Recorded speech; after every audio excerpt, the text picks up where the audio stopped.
Call the meeting of the Higher Education and Career Readiness Policy and Finance Committee to order. And we have some work to do, so we'll get right to it this afternoon. Thank you for being a little patient. First of all, I'd like to bring House File 3638 as amended before the committee today. I move that House File 3638 as amended be referred to the Committee on Ways and Means. We have several amendments, and the first amendment is the author's amendment, the A4 amendment.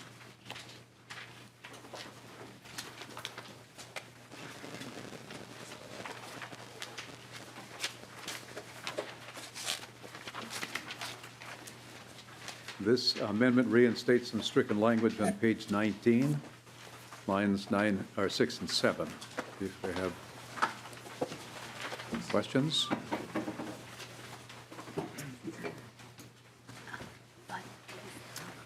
So I move the A4 amendment. All those in favor say aye. Aye. Opposed? The amendment is adopted.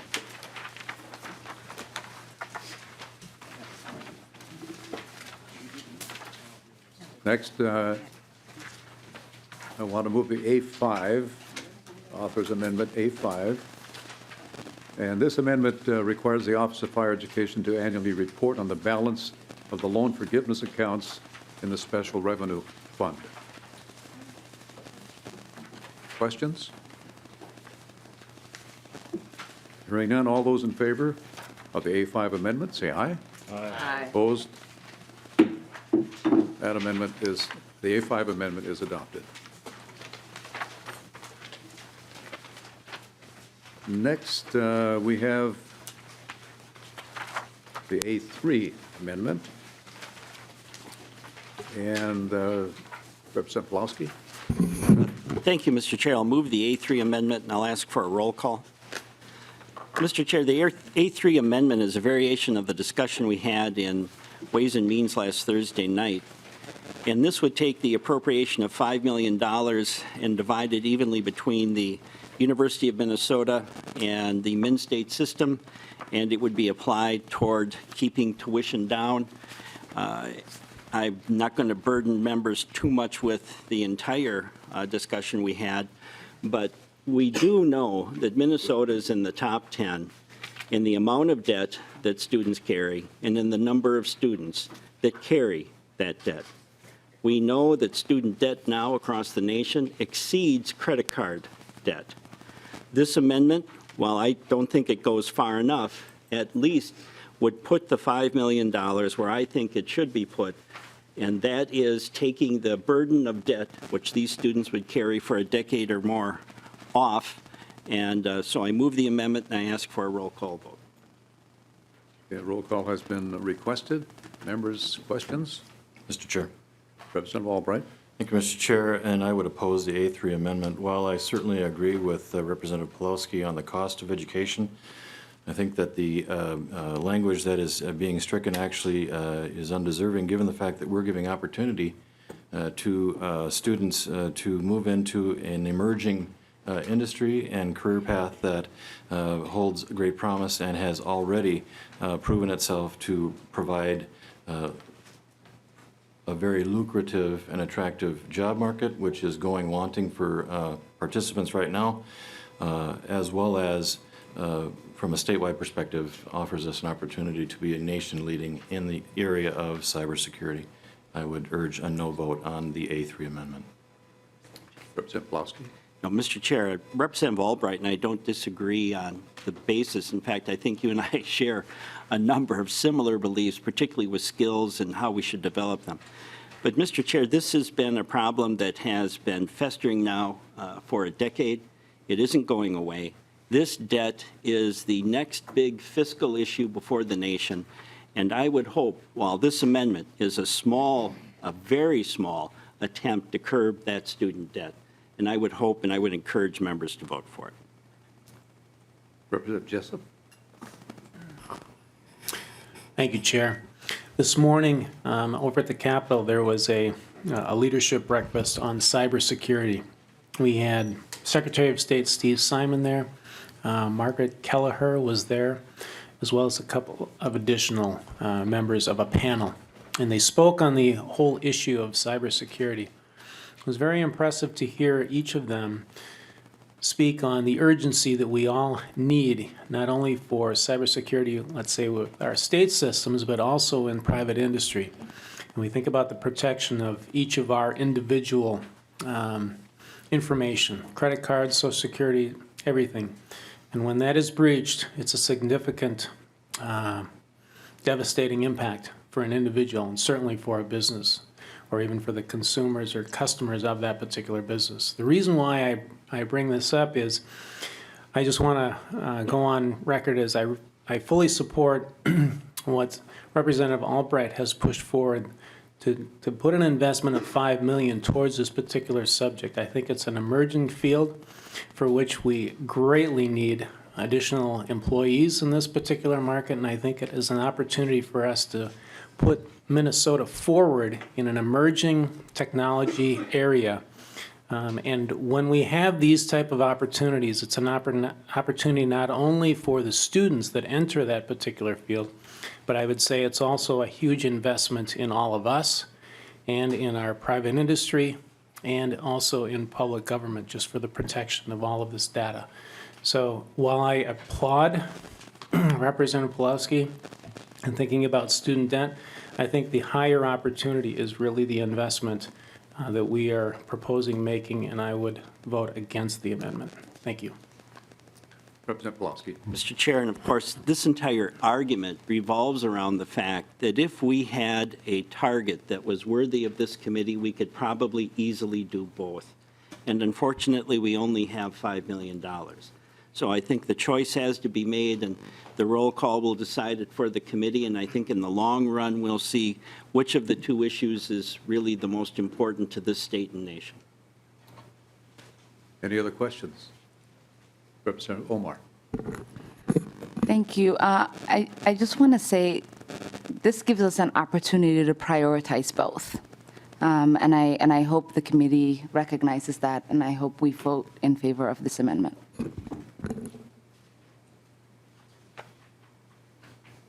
Any other? Representative Haley. Thank you, Mr. Chair. I agree, Representative Pawlowski, that student debt is a big issue, and just to point out, we are putting some funding in this bill towards student debt counseling. That doesn't directly address tuition costs, but I think it recognizes the concern we all share around that and how we want to help folks make sure that they get back on track and can pay their student debt, and that is a component of the bill. I do think there's opportunities when, as a state, we need to lead and identify key industries that will take us long into the future. And additionally, what hasn't been said, and I like about Representative Albright's proposal, is that that program will be self-sustaining. So we're putting in what I consider like seed capital. And after that, it will be self-sustaining. I think we will reap benefits as a state for a long term. Thank you. I think we'd all agree that if this target had been bigger, we'd be voting probably entirely different. Talking maybe. Well, anyway, at this point, here are no other questions or comments. We'll call for the vote.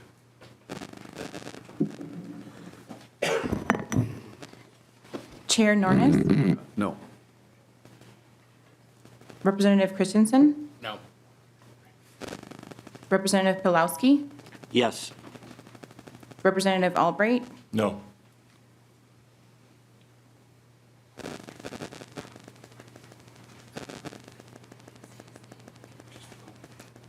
Representative Anselmo? Representative Bernardi? Representative Daniels? No. Representative Haley? No. Representative Heinzman? No. Representative Jessup? Representative Lean? Aye. Representative Omar?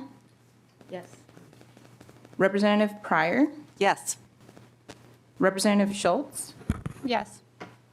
Representative Whalen? No. Representative Zerwas?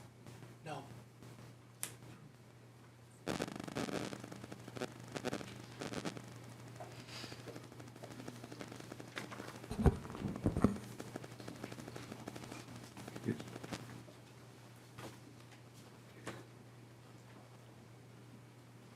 The vote total of 9 yes and 5 no. The amendment is not adopted.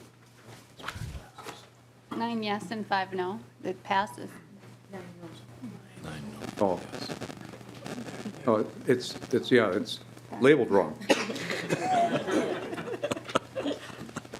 Yeah, it is, thanks for catching that. So it's yes, no, 5 yes. Yeah. Is that clear? Clear as mud? Okay, the amendment did not pass. We have one more amendment to deal with, and that is the A6 amendment. Representative Schultz. Thank you, Mr. Chair. This amendment, I believe, is a friendly amendment. It defines that the chair of the Regent Selection Commission comes from the appointed members, the 8 members, and then it also just clarifies language that's currently in state statute that whenever possible will make sure that we have a diverse pool of candidates. Questions? Comments? Representative Christensen. Thank you, Mr. Chair, and Representative Schultz. Representative Schultz, I'm curious because I was reading through your amendment, and then the language that was going to, and on line 6.4 through 6.7, we already have essentially, or not, 6.11 through 6.13, we already have basically the same language when it talks about the selection criteria required for region selection. So I'm wondering what, in your mind, this does, because it just seems kind of redundant to me. Representative Schultz. Let's see, this would go into page 6, line 19, for the recommendations, not just the selection criteria. So the pool of candidates that we recommend to ensure diversity. Representative Christensen. Thank you, Mr. Chair. Representative Schultz. Okay, so if it, instead of just going into the selection criteria, so it says whenever possible, and that implies to me that if there, I'm trying to think this through, if there was, so for an at-large position, and if there were 3 candidates and 2 of them were from the 8th Congressional District and 1 of them was from the Twin Cities, and the 2 from the 8th Congressional District were far and away more qualified to be regents than the 1 from the Twin Cities, you would not be able to, and that was in, 3 isn't a good number, but if you were bumping up against the limit, even if they were far and away more qualified, because they were both in the 8th District, and the far less qualified candidate was from the Twin Cities, they would not be able to be forwarded by the commission because it was possible to represent diversity. And just kind of how do you quantify those things? Representative Schultz. Thank you, Mr. Chair. It's whenever possible, we want to make sure we have diverse pool of candidates, and this just emphasizes that in the other section of the law. And I'm hoping that all of the candidates would be equally qualified of those recommended, that they would all be qualified to serve on the board. Representative Christensen. Mr. Chair, Representative Schultz, I understand that intention, and I think that intention is good, and I think it's, I just think we need to have some flexibility for an example like what I talked about, and I think we already have pretty clearly in language that that's something that we desire in the 6.11 through 6.13. So I'm concerned that if the commission were to forward candidates all from the 8th Congressional District, or because they were just far and away more qualified than somebody from maybe the Twin Cities metro area, that, you know, they could potentially, the process could be in legal jeopardy and, you know, potentially susceptible to lawsuits, because it does say whenever possible. So even if someone was far less qualified, it would still be possible to represent diversity in geography, even though it wouldn't necessarily be the advisable course of action. Representative Schultz. Thank you, Mr. Chair. If you're concerned about that, then maybe we should remove the other language as well. But this is whenever possible, And it's not just geographic diversity, there's other levels of diversity that could be considered. And I was told, I think the chair thought this was a friendly amendment, so if you're not in favor of it, just vote no. Representative Christensen? Mr. Chair, Representative Schultz, I think the idea here is a good idea. I'm supportive of the diversity in geography, gender, race, occupation, et cetera. I just am concerned about saying whenever possible and putting it in the recommendations that you're potentially putting in a situation where the commission would be required to ensure geographic diversity or a different kind of diversity, that you would be requiring the commission to potentially forward a candidate that was less qualified as opposed to another candidate that was more qualified. I think this kind of diversity is important. I think we have it in the selection criteria, but I understand that you disagree. I'll be voting no. I think it's redundant and concerning. Representative Whalen? Thank you, Mr. Chair. Thank you, Representative Christensen.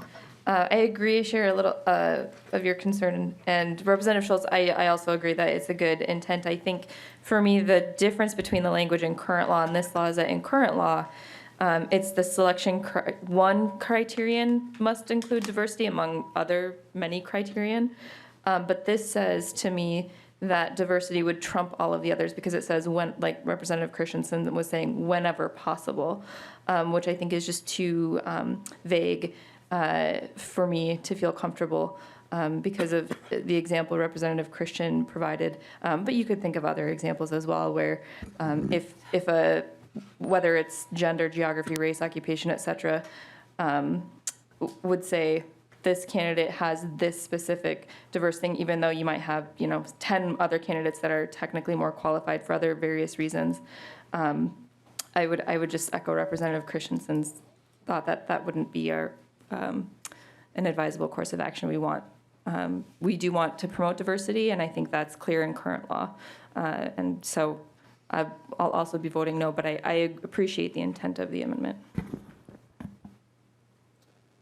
Any questions, comments? Representative Schultz? Sure, thank you, Comments? Mr. Chair. So if we're following the criteria, then we will, this addition should hold if we're following it in the above criteria from section 611. And I was told by your House research staff, maybe they could chime in, that this references another section that's already in current law. So if you're not happy with this, we might want to change that. But I'm open to offering an amendment where we delete lines 1.5 through 1.7 and vote on lines 1.3 and 1.4.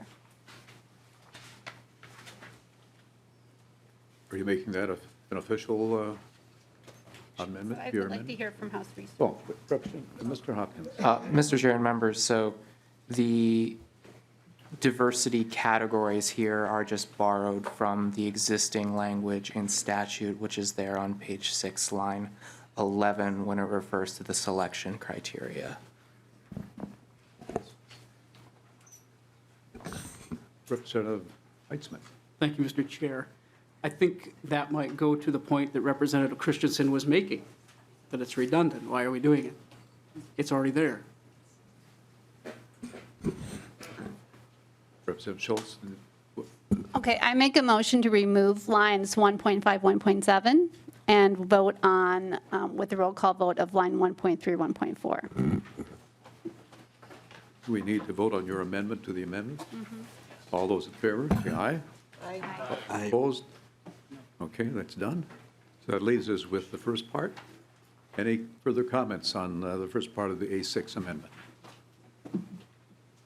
Okay, hearing none. All those in favor of the remaining A6 amendment, say aye. Aye. Oh, you, Rick, says, I'm sorry. I don't need a roll call. You don't need a First roll part. call now. Okay, all right. I thought we'd get a chance to do it right once. Sounds good. Okay, all those in favor then of the A6 amendment as amended, say aye. Aye. Opposed? Okay, the A6 amendment as amended is done. It passed. Thank you, members. We have, Mr. Chair? yes. Mr. Chair, I've got a question about the A2 amendment from yesterday, just a clarifying question. Yes. On the A2 amendment yesterday, the section on page 1, section 2, dealing with the U of M sexual harassment reporting requirement. And then if we go to page 5, section 10, Mr. Chair, there was a fiscal note with that, and I can't find how it's being funded. So can you tell me how that's being funded in the bill? Or I think I may know the answer, but I just want you to say it. We'll find an answer for you. Okay. Mr. Savory? Mr. Chair and members, Representative Pulowski, in looking at the amendment and the corresponding bill before the committee, I can't find any appropriation for, say, sexual harassment reporting of the new requirements required in the A2 amendment. So, Mr. Chair, I'm going to continue to ask staff to answer this. If there is no funding for it, then it's assumed that the University of Minnesota would absorb the cost. Mr. Chair and Representative Pulowski, that's correct. With the exception, the interesting part of the University of Minnesota is that it would have to come from the O&M appropriation. It probably would not come from any of these special appropriations, but the O&M will probably be the most likely place it would come from.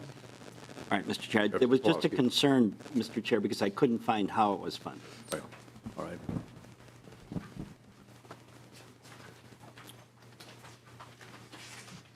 All right, at this point, we'd like to have some testimony. So we'll begin with testimony right now from M State, Vice Chancellor Laura King.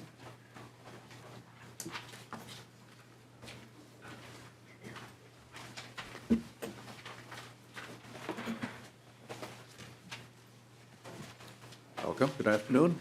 Thank you, Mr. Chair and members. Good afternoon. My name is Laura King, and I'm the Vice Chancellor for Finance and Facilities for the Minnesota State Colleges and University System. Thank you, Mr. Chair and members, for your time today. Minnesota State certainly appreciates your time spent listening to our supplemental budget request and our capital budget request, and we're grateful for the time that you've provided us to speak with you.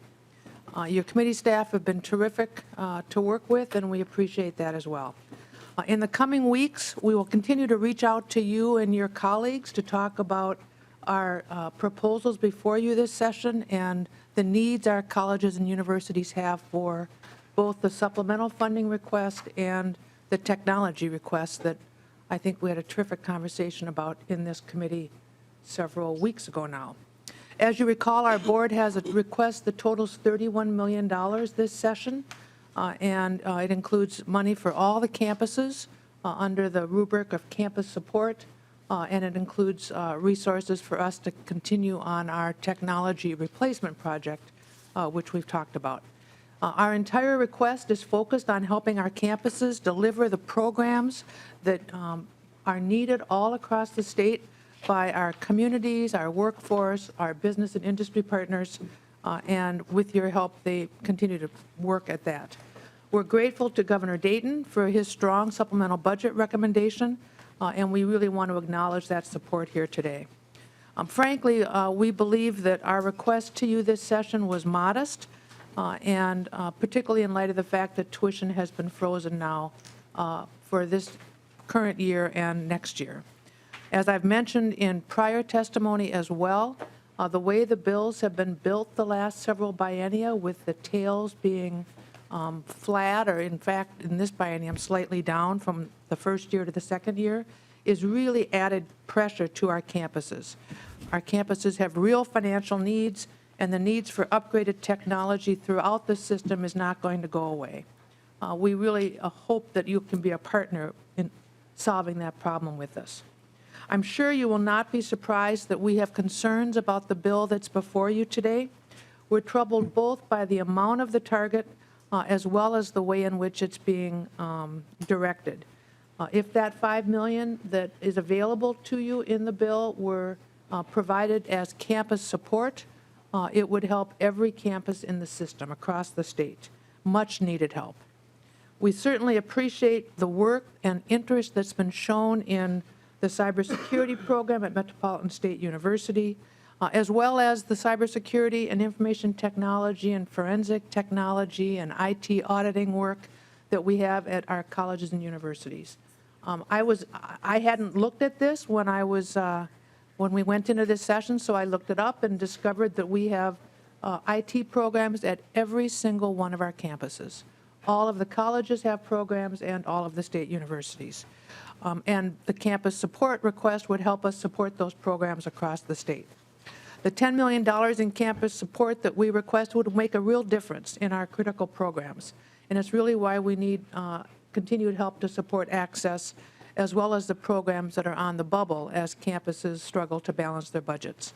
The request that we brought you this session, of course, is supported by our board, as well as all of our presidents. And while we certainly respect the legislative process and have been a participant in it for years and know that it's difficult work for you to do, we really think we have an obligation to communicate with you the concerns we have as bills are coming together. We know that supporting certain programs over others or bonding projects that haven't gone through the review process really sends a message that, in our opinion, isn't in the best interest of you or your members, because it unleashes a process that it complicates things greatly. We serve 375,000 people across the state. Our presidents are making tough choices every day to serve their communities and balance their budgets, and we really would ask for your endorsement of the campus support request, which would help all of these colleges and universities. Thank you, Mr. Chair, for your time. Okay, thank you for your testimony. On a similar good news note here, there were a couple of new presidents appointed. Yes, Mr. Chair, very exciting day for us. We just concluded our board cycle for April, and we have a new president at Ridgewater College, a new interim president at Riverland. I'm getting mixed up. Help me out here.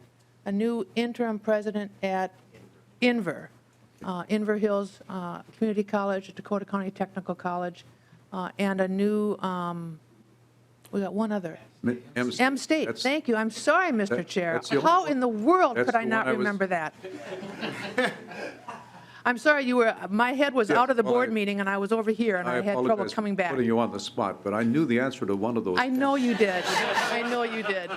My apologies. A terrific, terrific cycle for the board. Really, three terrific new presidents. Yeah. So that's the good news for the day. It was a great day. Yeah. Thank you. Okay. Well, again, thank you for being here. Any questions from members? Representative Pawlowski. Mr. Chair, Vice Chancellor King, you spoke in generalities. Can you explain the impact that if this supplemental would become law, the consequences of it in some specificity? Mr. Chair, Representative Pawlowski, we know, let me try this. We know coming into fiscal 19 that our colleges and universities were facing about a $34 million structural problem in fiscal 19 because of the way the state appropriation was provided this biennium. That represents maybe 4% of an average college or university budget. And we know that presidents are issuing layoff notices and program closure notices right now in order to start fiscal 19 with balanced budgets. I will have specific information about just exactly how many people are impacted in May when campus budget reports are submitted. But we do know that that work is happening. Our state universities particularly have been communicating about it because their planning cycle is longer than the college planning cycle. So we saw this coming a year ago when the operating budget was finished at the legislature, and the work has begun, but it has negative consequences across the state. Mr. Chair, Vice Chancellor King, do you recall last session I requested from Min-State a detailed breakdown of the impact of both the bill that had passed the House and then the conference committee report, and you gave me a spreadsheet of the impact of all of the campuses. Right. Would you be able to do that this session also, based on what's happening with the supplemental bills? And I ask that because the last time you were before the committee, you were with Scott Olson from Winona State, and we discussed that in February 5th, they produced a document both on the internal community of the Winona State campus and then for the region, the $6.2 million that was being cut, and subsequently I understand that's increased a little bit. So could you produce that document for us again? Mr. Chair, Representative Pulaski, I don't know what I'll know in time to be responsive to your request, but I will go find out what I will know. Because the budget process is in flight right now on the campuses, we know what the $10 million translates into on a per-campus basis, and we could give you some insight as to how that would help the campuses. But as to exactly what budget reductions and what gaps each campus has right now today, I don't have eyes into that. Mr. Chair. Representative Pulaski. Mr. Chair, Vice Chancellor King, I've been rather fortunate with Winona State and Southeast Technical and Community College, and that both of them have given me in specificity the numbers and then how they intend to adjust their budgets Right. to those numbers. I think if you can provide any of that information for us, it would be most helpful. Mr. Chair, Representative Pulaski, I will do my very best. I know that you're on a quick pace right now, and I don't want to overpromise, but I will do what I can to get you information that presidents are comfortable releasing because they're in the midst of their decision-making process. Thank But I will seek to find something. Thank you, Vice Chancellor King, for Thank you, being here. Mr. Chair. Brian Burnett.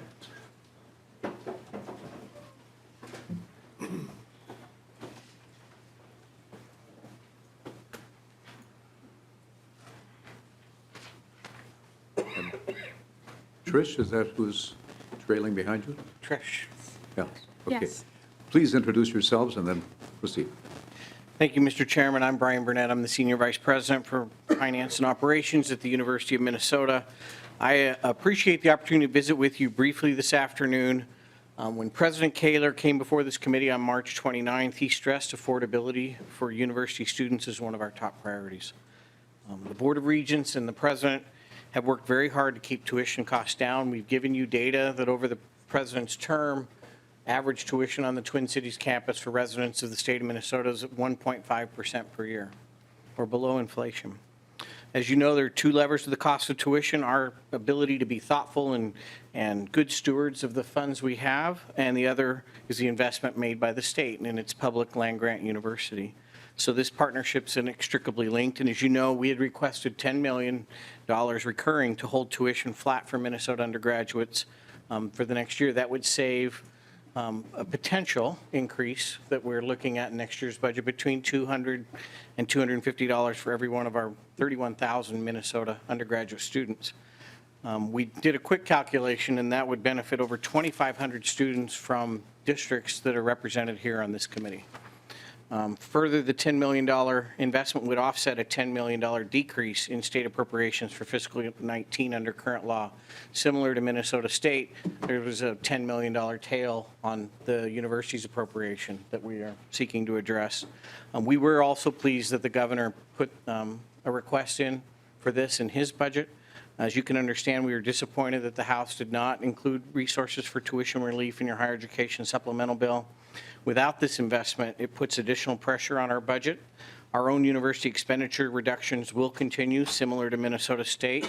To balance next year's budget, we're looking at cuts anywhere from 12 to 15 million across the entire University of Minnesota.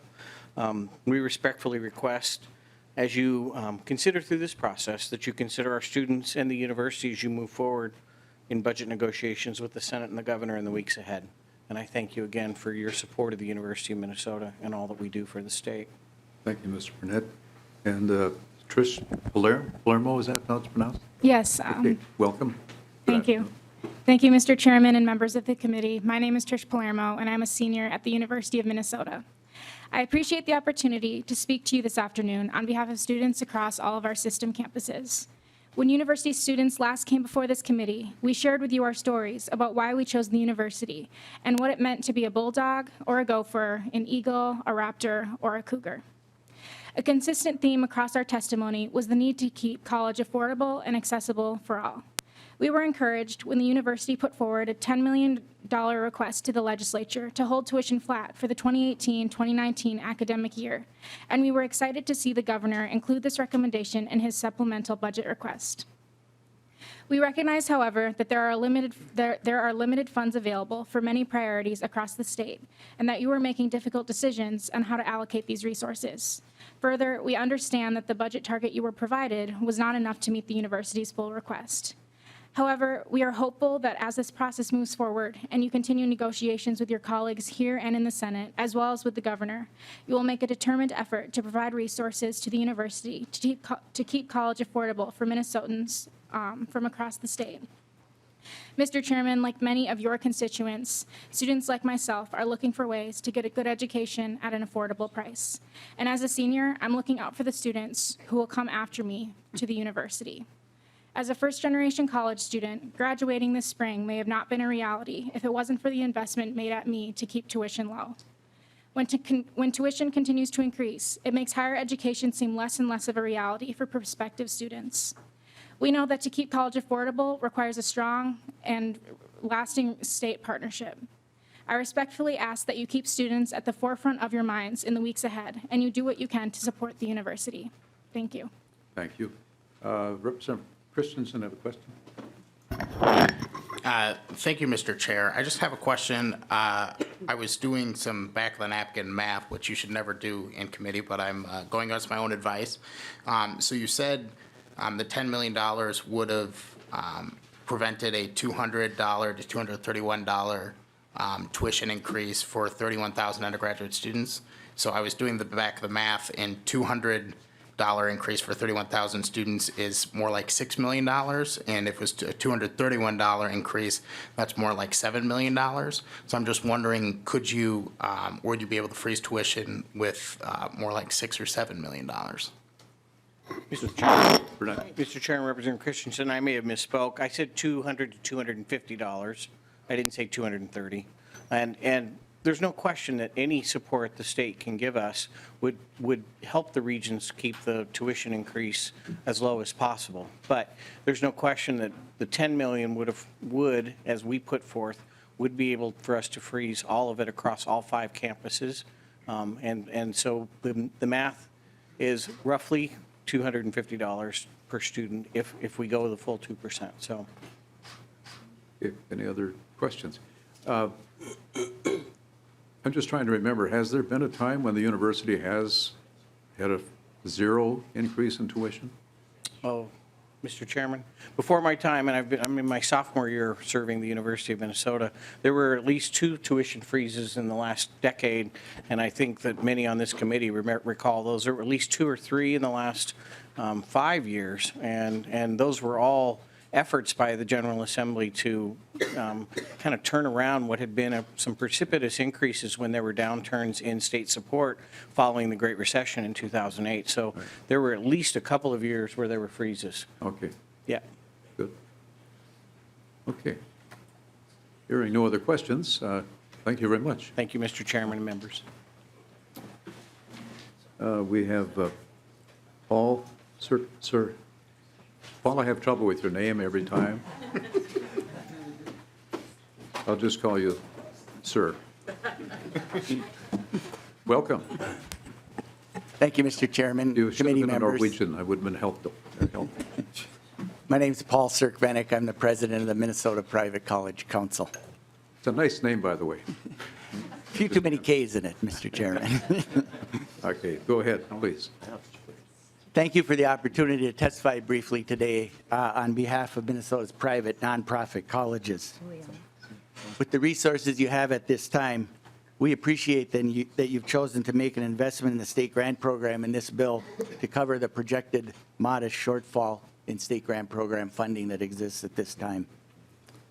Like many of you and many in this room, we continue to hope that by the end of this process, there might be a larger overall target for higher education, so some additional needed investments can be made in students.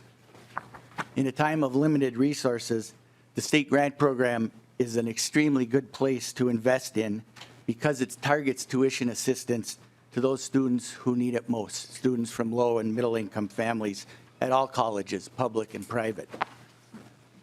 With a larger target, we ask that you make state grant program funding a priority and that it be increased enough so that students see significant increases in their grants.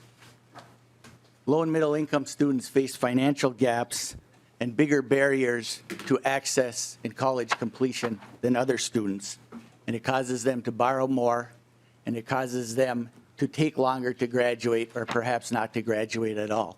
And so you get a really big bang for your buck when you invest in those students through the Minnesota State Grant Program.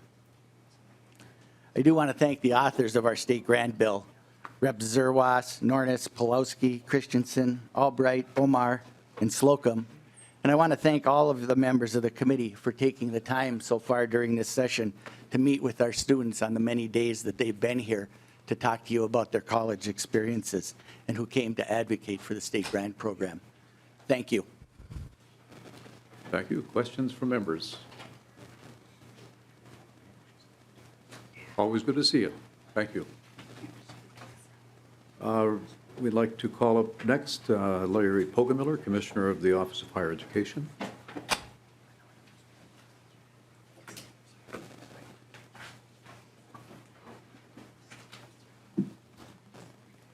Good afternoon. Good afternoon, Mr. Chairman, members.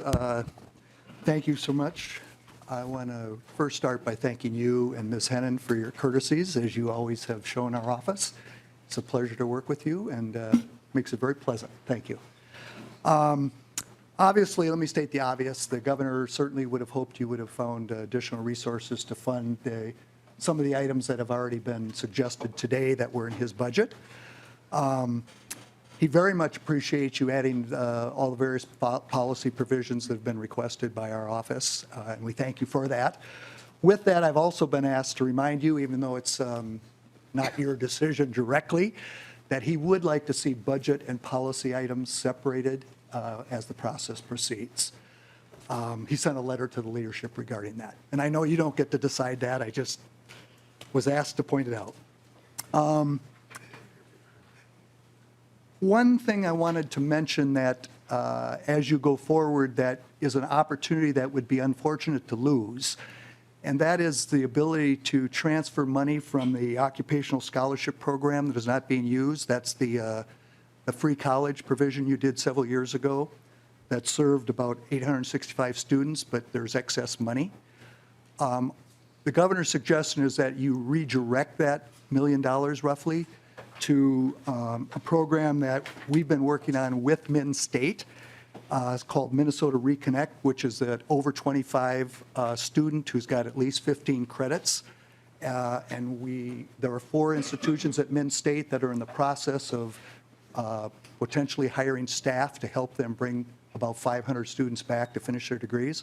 So we would hope you would consider that as the process develops, because it would be a good use of currently available resources. And I think we're pretty certain Min State would use it. It matches a Lumina grant of $750,000 roughly over 3 years.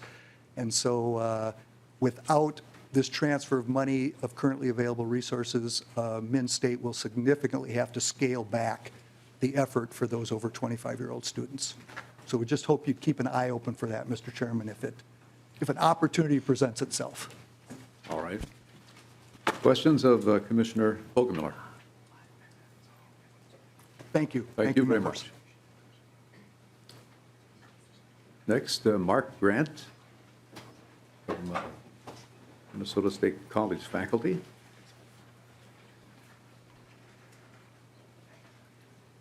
Welcome. Good afternoon. Thank you, Mr. Chair. Committee members, thank you so much for the opportunity to speak to this. For the record, my name is Mark Grant, and I'm a communications instructor at Dakota County Technical College, and I currently serve as the chair of governmental relations for Minnesota State College faculty. We're the organization of 2-year college faculty at 39 campuses across the state. Our current concerns with House File 3638 are going to sound familiar, so I'm going to keep this really brief. Minnesota State sought MSCF's input when they put together the supplemental budget request, so we believe that it reflects the funding priorities of Minnesota State College faculty. The current bill represents a departure from those priorities. There be people who have been doing this a lot longer than I have, but to my knowledge, this is the first time the legislature has foregone partial funding, even partial funding of the Minnesota State request in favor of funding a single program on a single campus. Aside from the fact that there's a real need on our campus for the requested $10 million in campus support, I'm concerned with the message sent statewide when we choose to direct our limited resources to one program at a metro university. Historically, when our campuses look at creating or growing programs, the college has been encouraged, oftentimes by the legislature, to work with Minnesota State to secure funding through the pursuing of grants and industry buy-ins and partnerships. This bill would be a significant shift away from that approach. We believe that at the absolute minimum, the currently available $5 million should be reallocated to the campuses statewide. This additional investment would go directly to supporting the basic needs of our students as opposed to a much more limited scope.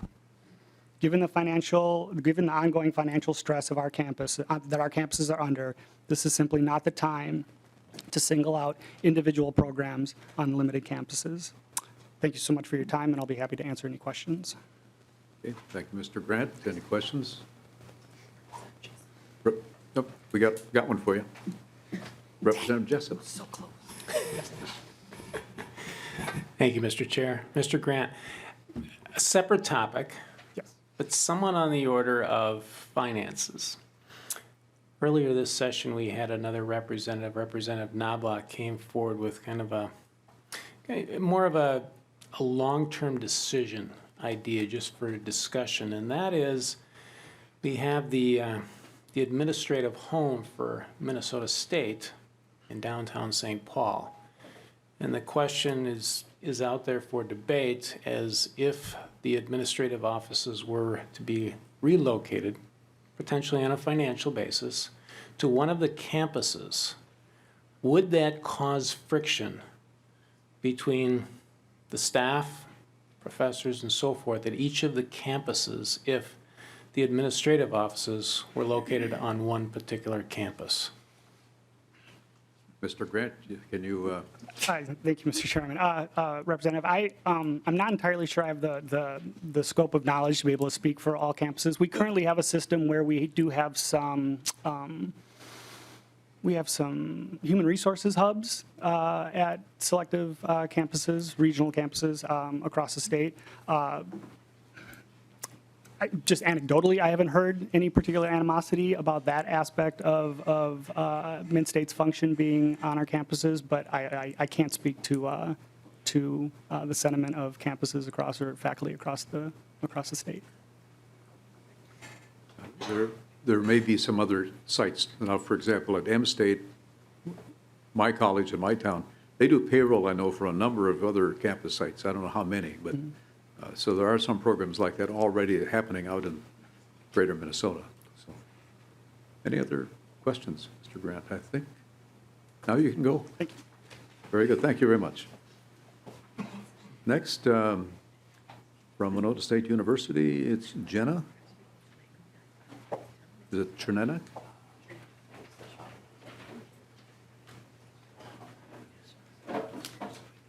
Welcome. Thank you. Chair Nornes, committee members, my name is Jennifer Chernega, and I am here today representing the Interfaculty Organization. Thank you so much for this opportunity.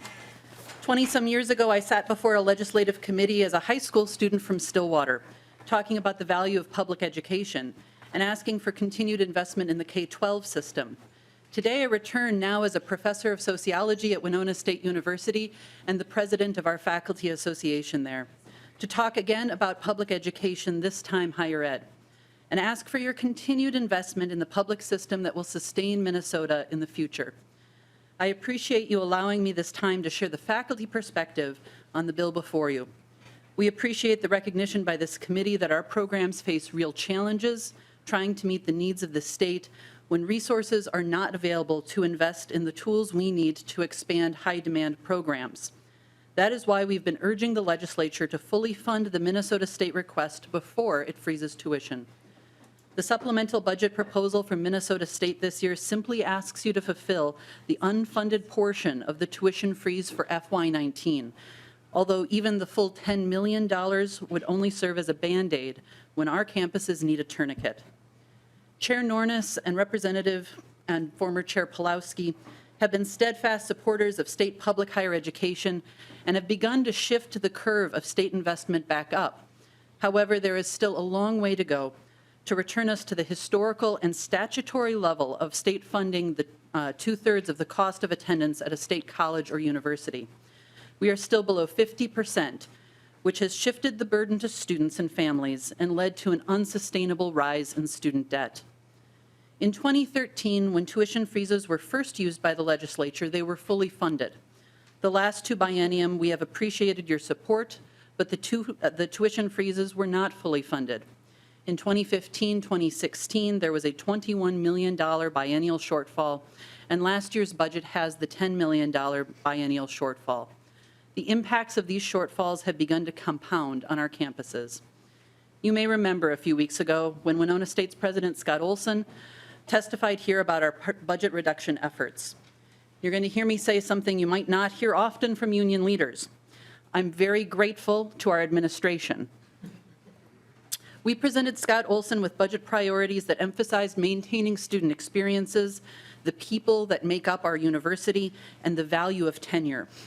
And our administration worked hard to cut $5.8 million from the budget while not laying off a single permanent person. However, that budget reduction still had a significant amount of pain.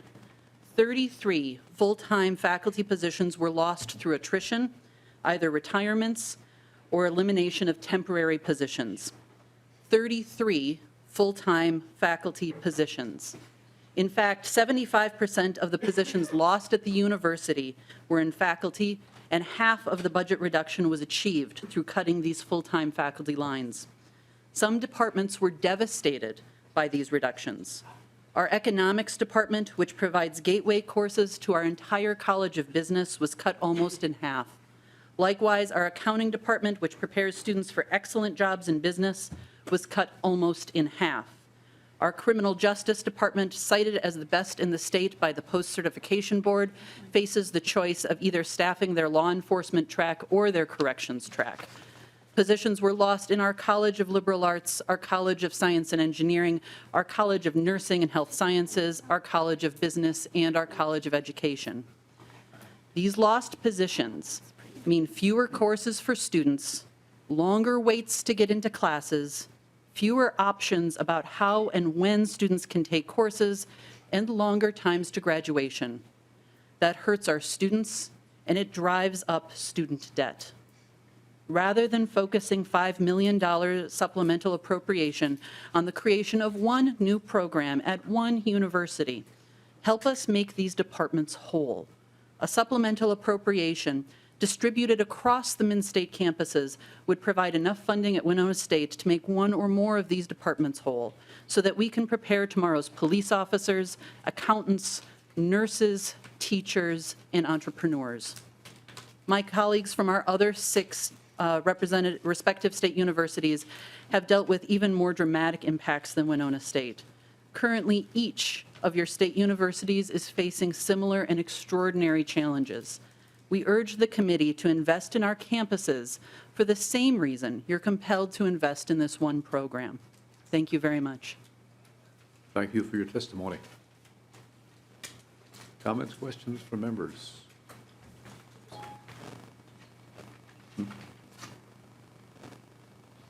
I don't think I've been on your campus. I've been at many campuses around the state. I've been to Winona, beautiful city. Beautiful So city. your location, that's got to be worth something. As long as the Mississippi doesn't flood. Hopefully. Yeah. So I had a brother-in-law that taught in the public school system, so. Any other comments? I guess hearing none. All right. You did a good job. Thank you very much. And next, Faisal Rayani. Am I close on that?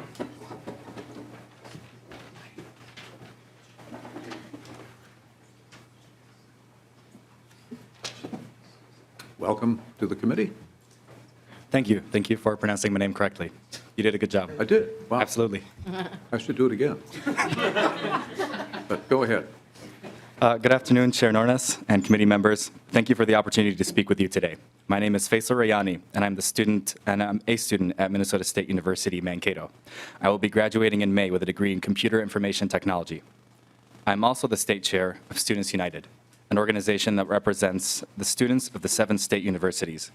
I want to thank the committee for your work in this session on the higher education issues, especially the affordable textbook plan and report and support for the state grant program. And I want to express our concern with the committee's proposal to dedicate $5 million to the cybersecurity training program at Metropolitan State University. While we appreciate the support for Metro State University, we believe that funding should be used for campus support system-wide. State University students from across the state came to the Capitol on March 28th to meet with their lawmakers, many of who are before me today, to urge you to support the Minnesota State's request for $10 million for campus support. I urge you to reconsider how these funds are allocated. Thank you for your time, and I'd be happy to answer any questions. Thank you for making the trip to St. Paul. Any questions? Did a good job again. Thank you very much.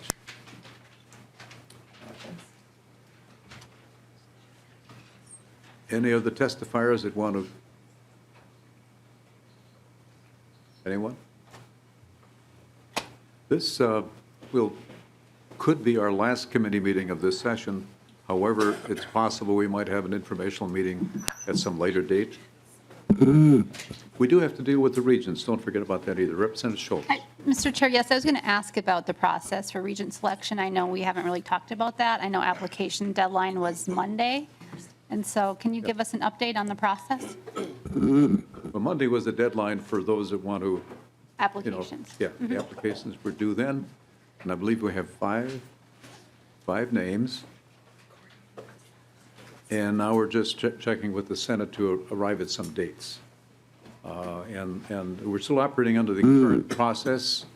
I'm not sure what that means as far as the advisory committee and their involvement in this, since there are only 5 applicants. But, yeah, we need to work through this.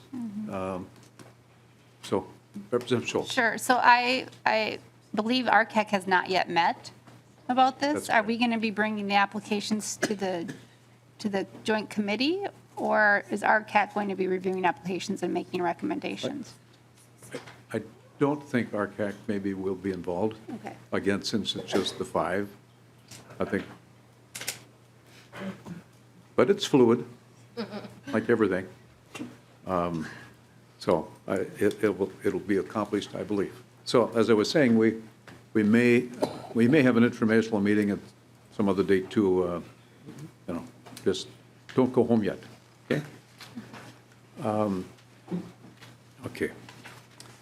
At this time, I would like to renew my motion for. That's what I'm making.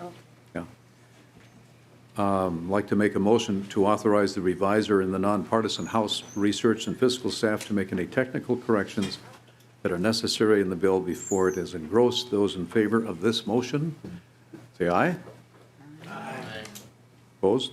Okay. Then I renew my motion that to re-refer House File 3638 as amended to the Committee on Ways and Means. All those in favor say aye. Aye. Opposed? No. Motion is approved. Okay. Thank you, members. With that, unless somebody has something else, we are adjourned.